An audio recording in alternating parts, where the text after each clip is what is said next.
आप देख रहे हैं मेरे YouTube channel study with genus. Friends, आज हम करेंगे क्लास 10 का चैप्टर 3 के नोट्स लोकतंत्र और विविधता। चैप्टर का नाम है लोकतंत्र और विविधता। विविधता क्या है? किसी भी समाज में विविधता तभी आती है जब उस समाज में विभिन्न आर्थिक, तबके, धार्मिक समुदायों, विभिन्न भाषाएं बोली जाती हैं, संस्कृतियां, जातियों के लोग और विभिन्न संस्कृतियों और जातियों के लोग रहते हैं। और भारत विविधताओं का एक जीता जागता उदाहरण है। यहाँ हजारों भाषाएं बोली जाती हैं, अलग अलग खान पान है, अलग अलग पोशाकें और तरह तरह की संस्कृतियां दिखाई देती हैं। स्टार्ट करते हैं। First topic is Afro. Afro मतलब अफ्रीका, अमेरिकन, एफ्रो अमेरिकन। अश्वेत शब्द उन अफ्रीकी लोगों के वंशजों के लिए प्रयुक्त होता है जिन्हें 17वीं सदी से लेकर 19वीं सदी की शुरुआत तक अमेरिका में गुलाम बनवा लाया गया था। अश्वेत सदी, सदी क्या है फ्रेंड्स?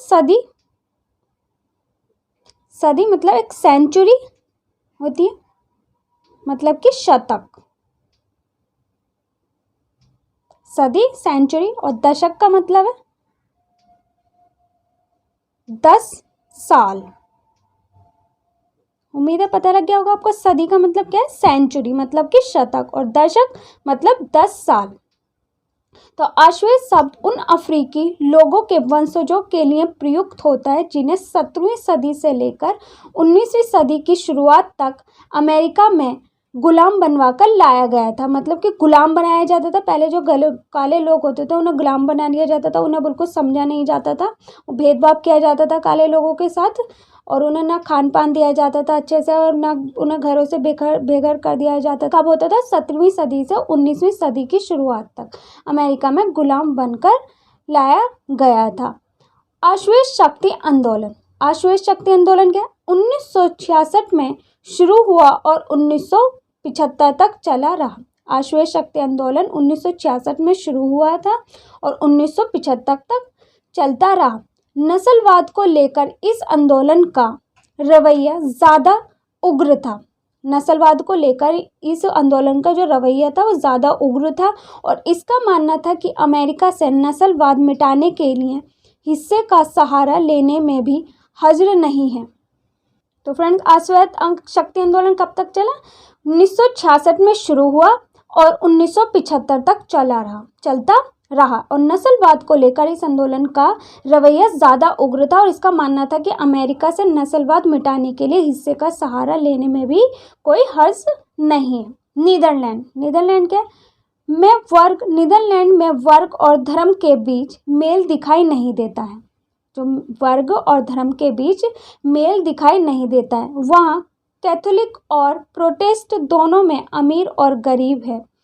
परिणाम ये है कि उत्तरी आयरलैंड में कैथोलिक और प्रोटेस्टों के बीच भारी मारकाट चलती रहती है, पर नीदरलैंड में ऐसा नहीं होता है। कैथोलिक और प्रोटेस्ट में क्या होता है कि उनकी मारकाट चलती रहती है, और नीदरलैंड में ऐसा नहीं होता है कि वर्ग और धर्मों के बीच मेल दिखाई नहीं देता।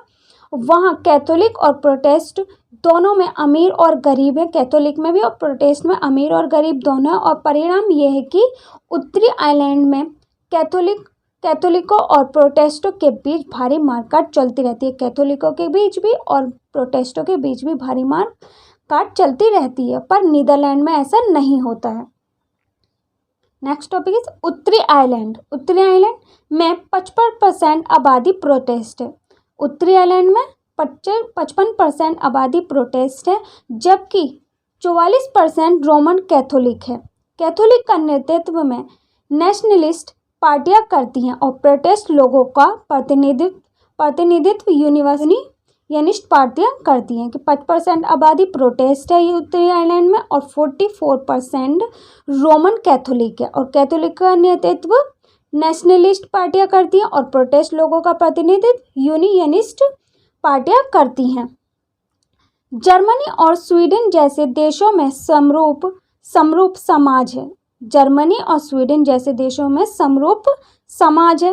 भारत काफ़ी बड़ा देश है और इसमें अनेक समुदाय के लोग रहते हैं। जो भारत है वो काफ़ी बड़ा देश है और इसमें अनेक समुदायों के लोग रहते हैं। और जर्मनी और स्वीडन में जैसे कि समरूप समाज है, और जर्मनी और स्वीडन में समरूप समाज है, लेकिन भारत काफ़ी बड़ा देश है और इसमें अनेक समुदायों के लोग रहते हैं। अमेरिका में श्वेत और अश्वेत का अंतर एक सामाजिक विभाजन भी बन जाता है, क्योंकि अश्वेत लोग आमतौर पर गरीब हैं और बेघर हैं। पहले क्या होता था फ्रेंड्स, अमेरिका में काले लोगों के साथ भेदभाव किया जाता था, उन्हें घर से बेघर कर दिया जाता था, गरीब होते थे वो ज़्यादातर, और गोरे लोगों को अच्छे घर मिलते थे, अच्छा व्यवहार किया जाता था उनसे, उनके साथ, और खान पान भी उनका अच्छा था। लेकिन काले लोगों के साथ उनसे भेदभाव किया जाता था, खान पान भी उनका अच्छा नहीं था और घर से बेघर कर दिया जाता था। ये कहाँ होता था? अमेरिका। लेकिन जब ओबामा आते हैं तो गोरे और काले का भेदभाव ख़त्म कर देते हैं और अब ऐसा नहीं है। अब अमेरिका में ऐसा नहीं है, काले और गोरों के साथ गलत व्यवहार नहीं किया जाता। अमेरिका में श्वेत और अश्वेत का अंतर एक सामाजिक विभाजन भी बन जाता है, क्योंकि अश्वेत लोग आमतौर पर गरीब हैं, बेघर हैं और तथा भेदभाव के शिकार हैं। बेघर हैं तथा भेदभाव के शिकार हैं। सामाजिक विभाजन, नेक्स्ट टॉपिक है सामाजिक विभाजन। सामाजिक विभाजन क्या है? अधिकांश जन्म पर आधारित होता है। जो अधिकांश जीवन है वो जन्म पर आधारित होता है। किसी देश में सामाजिक विभिन्नताओं पर जोर देने की बात को हमेशा खतरा मानकर नहीं चलना चाहिए। समाज क्या है फ्रेंड्स? 2-3 लोगों का जो गुट होता है, ग्रुप होता है, तो उसे क्या कहते हैं? समाज। हमें क्या है? समाज में आते हैं। तो अधिकांशतः जन्म पर आधारित होता है। किसी देश में सामाजिक विभिन्नताओं पर जोर देने की बात को हमेशा खतरा मानकर नहीं चलना चाहिए। लोकतंत्र में सामाजिक विभाजन की राजनीतिक अभिव्यक्ति एक सामान्य बात है। लोकतंत्र में सामाजिक विभाजन की राजनीतिक अभिव्यक्ति एक सामान्य बात है और एक स्वरूप राजनीतिक का लक्षण भी हो सकता है। कि सामाजिक विभाजन की राजनीतिक अभिव्यक्ति का एक सामान्य बात है और एक स्वरूप राजनीतिक का लक्षण भी हो सकता है। नेक्स्ट इज नस्ल भेद। किसी देश या समाज में नस्ल के आधार पर कुछ लोगों को नीचा या हीन समझना नस्ल भेद कहलाता है। किसी देश या समाज में नस्ल के आधार पर कुछ लोगों को नीचा या हीन समझना नस्ल भेद कहलाता है। नेक्स्ट इज रंग भेद क्या? रंग के आधार पर भेदभाव करना, अर्थात जहाँ श्वेत व अश्वेत लोग रहते हैं वहाँ अश्वेतों के साथ बुरा व्यवहार किया जाता है। रंग भेद मतलब रंग के आधार पर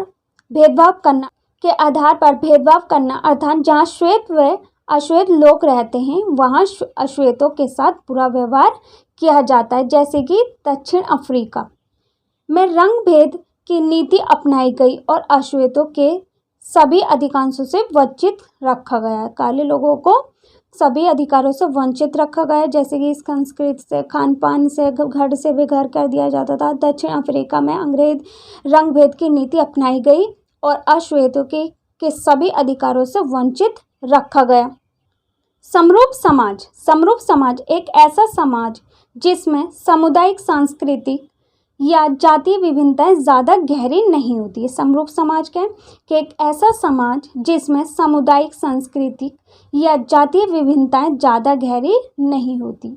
विभाजित समाज एक ऐसा समाज जिसमें सामुदायिक, संस्कृति या जातीय विभिन्नताएं बहुत गहरी होती हैं। समरूप समाज में एक ऐसा समाज जिसमें सामुदायिक, संस्कृतियाँ या जातीय विभिन्नताएं ज़्यादा गहरी नहीं होती। और विभाजित समाज एक ऐसा समाज जिसमें सामुदायिक, सांस्कृतिक या जातीय विभिन्नताएं बहुत गहरी होती हैं। समरूप समाज में गहरी नहीं होती विभिन्नताएं और विभाजित समाज में बहुत गहरी होती हैं जातीय विभिन्नताएं। समाज में विविधता। किसी भी समाज में विविधता तभी आती है जब उस समाज में विभिन्न आर्थिक तबके किसी भी समाज में विविधताएं जो हैं वो तभी आती हैं जब उस समाज में विभिन्न आर्थिक तबके, धार्मिक समुदायों, विभिन्न भाषाई समूहों, विभिन्न संस्कृतियों और जातियों के लोग रहते हैं। क्या? कि किसी भी समाज में विविधताएं तभी आती हैं जब उस समाज में विभिन्न आर्थिक तबके, आर्थिक तबके, धार्मिक समुदायों, विभिन्न भाषाई समूह, विभिन्न संस्कृतियों और जातियों के लोग रहते हैं। भारत देश विविधता का एक जीता जागता उदाहरण है। इस देश में दुनिया के लगभग सभी मुख्य धर्मों के अनुयायी रहते हैं। यहाँ हजारों भाषाएं बोली जाती हैं और अलग अलग खान पान है और अलग अलग पोशाकें और तरह तरह की संस्कृति दिखाई देती है कि भारत देश विविधताओं का एक ऐसा जीता जागता उदाहरण है। इस देश में दुनिया के लगभग सभी मुख्य धर्मों के अनुयायी रहते हैं। यहाँ हजारों भाषाएं बोली जाती हैं और अलग अलग खान पान है और अलग अलग पोशाकें और तरह तरह की संस्कृति दिखाई देती है। फ्रेंड्स, भारत में ऐसा नहीं, भारत में काले और गोरे लोगों के साथ भेदभाव नहीं किया जाता, जबकि अमेरिका में ऐसा होता था पहले कि काले और गोरों के साथ भेदभाव किया जाता था, उन्हें घर से बेघर कर दिया जाता। उनके पास कोई ऐसी सुविधा नहीं थी जो वो ले पाएँ, और गोरे लोगों के साथ अच्छा खान पान किया जाता, लोगों के पास सभी फैसिलिटीज़ थी, जबकि कालों के पास ऐसी कोई फैसिलिटीज़ नहीं, मतलब कि आश्वेत लोगों के पास ऐसी कोई भी फैसिलिटीज़ नहीं थी। और भारत में भारत एक जीता जागता उदाहरण है कि भारत में अब लगभग खान पान भी अच्छा है, अलग अलग पोशाकें और तरह तरह की संस्कृति दिखाई देती है। अमेरिका में नागरिक अधिकार आंदोलन ये कब तक चला? 1954 से 1968 तक। घटना और सुधार आंदोलनों का एक सिलसिला, जिनका उद्देश्य अफ्रो अमेरिकन लोगों के विरुद्ध होने वाले नस्ली भेदभाव को मिटाना था।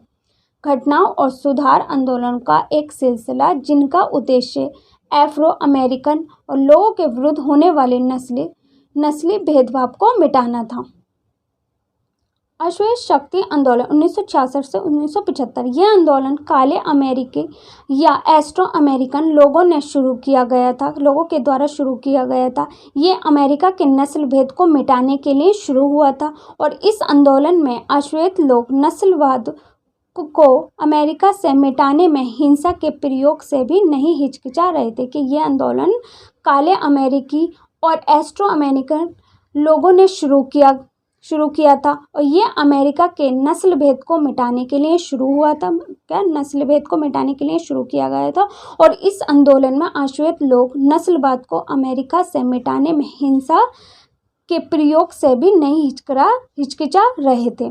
प्रवासी, जो कोई भी व्यक्ति काम के तलाश में या आर्थिक प्रयोजन हेतु किसी एक देश से दूसरे देश में आता है या जाता है, उसे प्रवासी कहा जाता है। प्रवासी क्या है?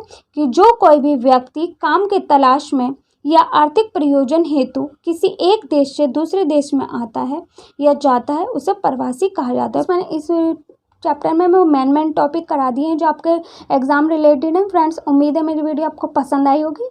मेरी वीडियो कैसी लगी कमेंट्स बॉक्स में लिखकर ज़रूर बताना। If you like the video so don't forget to like share and subscribe my channel and hit the bell icon, और इसे अपने फ्रेंड्सों के साथ शेयर करना ताकि इस वीडियो को प्रॉफिट उन्हें भी हो। और आपको फ्रेंड्स नेक्स्ट कौन से टॉपिक और वीडियो चाहिए, कौन सा चैप्टर चाहिए, आप मुझे कमेंट्स बॉक्स में लिखकर बता सकते हैं। Thanks for watching my video.